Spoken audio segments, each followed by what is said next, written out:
अगर BP low हो जाए तो बढ़ाने के लिए फल फूल नमक वगैरह खाइए, ज़्यादा बढ़ जाएगा। हाई हो गया तो नमक तेल मसाला गर्म चीज़ कम कर दीजिए, लो हो जाएगा। तो ये दवा और मेडिकल पे दवाइयाँ भी अवेलेबल रहती हैं बीपी को कंट्रोल करने के लिए। हाँ, बीपी को कंट्रोल करने का घरेलू उपाय भी क्या है, घरेलू उपाय समझिए। मान लीजिए कि अगर आपका बीपी बहुत बढ़ गया है और आप चाहते हैं बीपी को घटाएं, तो आप अपनी साली से बात कीजिए। साली से बात करेंगे ना तो बढ़ा हुआ बीपी ऑटोमेटिक लो हो जाएगा। और अगर आपका बीपी बहुत लो हो गया है और आप चाहते हैं इस बीपी को बढ़ाएं, तब आप अपनी घर वाली से बात कीजिए। 10 मिनट बात करेंगे ना, आपका लो बीपी को हाई कर देंगे। समझ में गया? तो ये घरेलू उपाय भी है, आप इसको भी आजमा सकते हैं। घुटना को शुद्ध भाषा में क्या कहा जाता है? ठेवना बोला जाता है। तो ठेवना भी देखिएगा, पीछे आएगा, आगे थोड़े आएगा। ठीक हुआ आगे नहीं आता, वरना चलते वक्त आगे आ जाता, आदमी उलट जाता, ऐसे ही करके। इसमें आप देखेंगे तो केवनी वगैरह में हो गया। यहाँ पे तू सब लड़कियां को देख रहा है, दूसरा फोटो लगाते हैं। यहाँ देखिए, ध्यान भटका देता है, लड़का से बहुत बदमाश होता है। इसको पोलियो एक तरह का इनएक्टिव वैक्सीन होता है। आप कुछ लोग पोलियो भी नहीं पिलाते हैं, कहते हैं कि 2 बूंद पीने से 2 को बच्चा होगा। अजब हाल है भाई। ऐसे लोग जरा सोचिए कि जो इतना छोटा बच्चा है, आप ये नहीं सोच रहे हैं कि ये बड़ा होकर कितना पढ़ेगा, क्या बनेगा, बल्कि आप ये सोच रहे हैं कि ये बड़ा होकर कितना बच्चा पैदा करेगा। कितनी गजब की सोच है। और गवर्नमेंट भी इसको कहते हैं कि भाई कम दिमाग वाले के लिए आप अच्छा दिमाग लगाएंगे तो उसको अच्छा नहीं सूट ही नहीं करेगा, क्योंकि ट्रक का माल टेम्पू में लोड नहीं होता है। तो बकलोलवा अगर ये सोच रहा है कि 2 गुण से 2 लड़का होगा, तो उससे पूछिए कि तोरा कै गो लड़का चाहिए। इससे 53, 54, 55 जितना लड़का बोले 1 कटोरा पिया दो। रीजन इसलिए नहीं कि इसको पोलियो हो जाएगा, अगर इसको हुआ तो हमारे देश में भी पोलियो वायरस जिंदा बचेगा। तो अच्छे से पढ़ाई वढ़ाई करके नौकरी वोकरी लीजिए लोग। और नहीं नौकरी वगैरह नहीं हुआ ना, तो घर वाला क्या करेगा, सब कैसे ही बूढ़ सूढ़ को थमा के भेज देगा, ले जाओ।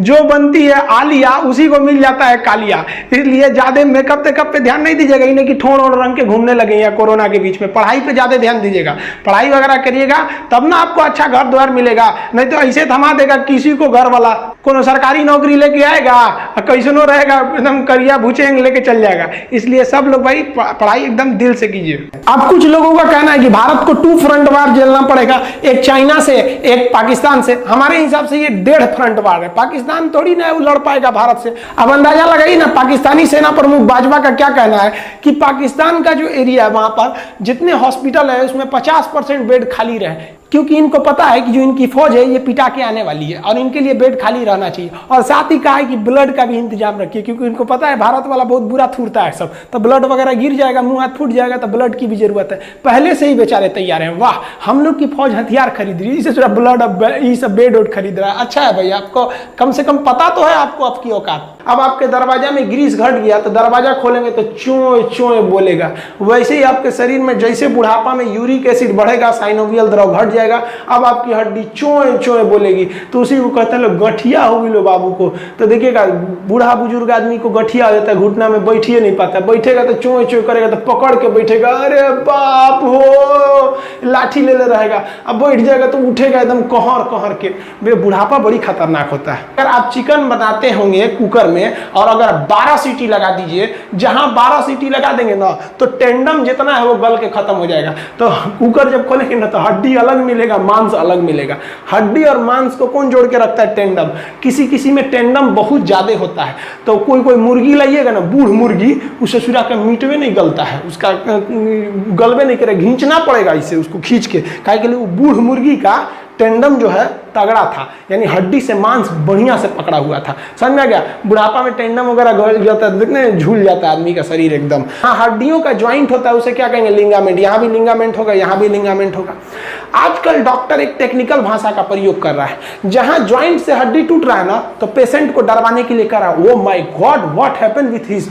कहेगा इसको ना टूटा नहीं बोलेगा, नहीं कहेगा हाथ टूट गया, कहेगा लिंगामेंट टूट गया, लिंगामेंट। अब बेचारा मरीज अनपढ़, उसको क्या पता है लिंगामेंट कौन जीगा, उसको लगेगा है भी कुछ टूट गई लो हमरा, डॉक्टर साहब बचा लीजिए। हाँ कोई बात नहीं, 1 लाख जमा कर दो। डॉक्टर वकील अगर आप नहीं जानते हैं तो बढ़िया से खाली कर लेगा सर। तो ये क्या है कि अगर ज्वाइंट से टूटा है, कहीं से ठेवना वगैरह से टूट गया ज्वाइंट से, तो वहां का लिंगामेंट टूट गया, तो डॉक्टर कहता है लिंगामेंट टूट गया। और बीचवा में से कहीं टूट गया तो कहता है कि फ्रैक्चर हो गया, फ्रैक्चर। अब तो कुछ दिन में ये भी कहेगा सर कि लिंगामेंट टूट गया यहाँ पे। अगर इसमें हम हवा भी भर देंगे तो क्या होगा? जैसे हवा अंदर जाएगा हेपेरिन वहाँ का मर जाएगा और ये सब पूरे ग्रुप में मिलकर यहाँ पर ब्लड जमा देंगे और जब जमा देंगे तो यहाँ पर मांस एकदम टाइट हो जाएगा। क्योंकि यहाँ की नसें मोटी हैं, आदमी मरेगा नहीं, हेमरेज नहीं होगा, लेकिन मांस टाइट हो जाएगा और मरीज को बहुत दर्द करेगा। अरे बाप रे बाप। तो मरीज कहेगा कि डॉक्टर साहब फूल गई लो यहाँ। तो डॉक्टर कैसे कहेगा कि गलती तो हमरे है? तो कहेगा बाबू गर्म पानी भिगा के सेकिएगा। तो मरीज गर्म पानी भिगा के सेकेगा। अरे बाप, अरे बकलोलवा मरीज जब इंजेक्शन लगता है तो खुद देख लिया कर। क्या है, बिना पैसे वो सेवा करते हैं। तो देखिए गवर्नमेंट उनको पैसे देती है और आपको कौन कह दिया थाना में पैसे नहीं लगते हैं? देखिए आप कभी कोई क्राइम कीजिएगा ना तो पुलिस कहेगी हाँ हाँ यही किया था, यही किया था। और जैसे पैसा दे दीजिएगा तो कहेगी ना ना ना ना नहीं किया था। तो पहले था, अब पैसा देने के बाद ना, इसी को मिला देते हैं तो बनता है थाना, पुलिस स्टेशन। और इसमें बैठा रहता है दरोगा। द चाहे रोवो चाहे गावो, लेकिन द रो गा के द, लेकिन द उसी को कहते हैं दरोगा। चाय पत्ती के बगान में महिलाओं को ही लगाया जाता है, पुरुषों को नहीं लगाया जाता है जानबूझ के।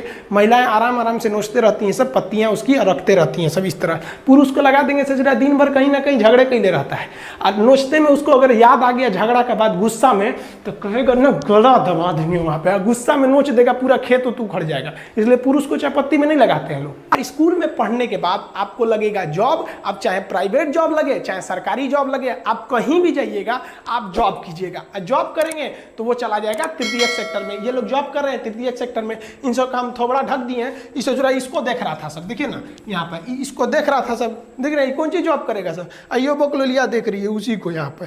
तो ये सब जितना जॉब वगैरह होता है सब किस में जाता है? तृतीयक सेक्टर में जाता है। इतने कीड़े मकोड़े रहेंगे बाह्य कंकाल, जैसे बिच्छू जो होता है ना, बिच्छू में भी बाह्य कंकाल पाया जाता है। आप अगर बिच्छू को टच करिएगा तो कड़ा लगेगा वहां पर, अब जिंदे में मत टच कर दीजिएगा नहीं तो आपको कड़ा कर देगा वो। तो ये बाह्य कंकाल होते हैं, इनके शरीर में ये थोड़ी मदद करता है। जितने भी इंसेक्ट है, खटमल को मारिएगा ना, ऐसे खटमल मारिएगा तो देखिएगा ना कड़ा लगता है। मच्छर वगैरह जितने होते हैं, आपको मच्छर काटेगा, ऐसे मच्छर मारिएगा ना तो देखिएगा कभी कभी मच्छरवा का यहाँ फोटोकॉपी हो जाता है और मच्छरवा भाग जाता है, कहता है मार रहा है, सूत जो तो फिर आके काटेगी। क्यों? क्योंकि उसके बाहर कंकाल होता है। लेकिन मच्छर इतना छोटा है, औकाते भर ना उसकी भी मजबूती रहेगी, क्या बुलेट प्रूफ थोड़ा ना हो जाएगा। अब जो नारियल पानी हम लोग पीते हैं पटना में, वो केरला में मिलता है 10 रुपए का। केरला से एक ट्रक अगर पटना आता है तो 1 लाख रुपया वो किराया लेता है। अब आप बताइए कोई व्यापारी है जो नारियल पानी मंगा रहा है, वो तो केरला में खरीदा है 10 रुपये के हिसाब से। अब जब पटना लाएगा तो 1 लाख रुपया किराया दिया है वो ट्रक का, आपको 10 रुपये में देगा? नहीं देगा। तो गरीब आदमी सोचता है कभी हम भी नारियल पानी पीते। इसमें उस गरीब की कोई गलती नहीं है, ना ही उस व्यापारी की गलती है। गलती है तो हमारे नीति निर्देशकों की गलती है, जो नीति बनाते समय ऐसी नीति नहीं बनाते हैं जो अगले 1000 साल तक सक्सेस हो सके। हमें अपने नदियों पर यह नीति बनानी पड़ेगी कि अगले 1000 साल तक बाढ़ नहीं आना चाहिए। तो हम लोग क्या नीति बनाते हैं, इस बार बाढ़ में कैसे बचाएंगे? रे चोट्टा कहीं के तो बाढ़ में बचाएगा, यहाँ 1000 साल तक का नीति बना के चलो। अपनी पत्नी का दिमाग और जीएसटी आज तक समझे में नहीं आया। खैर इसको हम आपको समझा देंगे। जीएसटी पत्नी का दिमाग हमको भी अभी एक्सपीरियंस नहीं है, कुछ दिन में हो जाएगा, हमको भी शादी होने वाली है तो हम वो भी समझा देंगे आपको। आप देखिए मुर्गी पालन, ये पूरी तरह से प्रकृति पर है। आपने कभी सुना है क्या एयरटेल की मुर्गी, रिलायंस की भैंस? कभी नहीं होती है, ये नेचर की होती है। तो जो चीज नेचुरल होती है उन्हें हम प्राथमिक कहते हैं। अब मुर्गी पालन में हम कभी पढ़ाएंगे कि 3 तरह से मुर्गी पालन होता है, जो केवल मीट के पर्पज से आती है। ये सफेद वाली सीबीएसई बोर्ड वाली मुर्गी, इसको हम लोग क्या कहते हैं? ब्रॉयलर कहते हैं। जो अंडा देती है सब उसे लेयर फार्मिंग कहते हैं। और जो ये हिंदी मीडियम वाली मुर्गी पाली जाती है ना घर के पीछे, तो उसे बैकवर्ड फार्मिंग कहते हैं। तो ये क्या है? प्रकृति पर निर्भर है। तो ये सब प्राथमिक क्षेत्र में आएंगे।